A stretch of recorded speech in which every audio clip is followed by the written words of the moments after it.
Hello, আসসালামু আলাইকুম। Welcome to my channel Farzana lifestyle ভিডি। আজকে আমি আপনাদের সাথে শেয়ার করতে চলে আসলাম হোটেল স্টাইলে গরুর কলিজা ভুনা।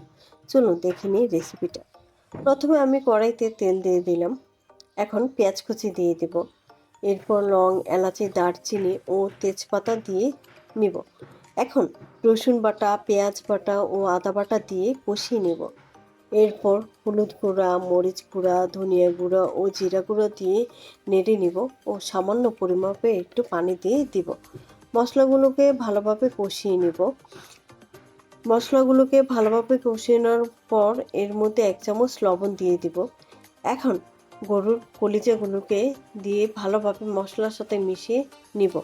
এরপর ঢাকনা দিয়ে ঢেকে দেব। ঢাকনা তুলে একটু নাড়াচাড়া দিয়ে পরিমাপ মতন পানি দিয়ে দেব। এরপর 1 চামচ জিরা গুঁড়া দিয়ে দিব। কিছুক্ষণ পর একটু নাড়াচাড়া দিয়ে আমি আমার রান্না শেষ করলাম। এইভাবে সবাই আমাকে সাপোর্ট করবেন ও ভালোবাসবেন। ধন্যবাদ। আল্লাহ হাফেজ।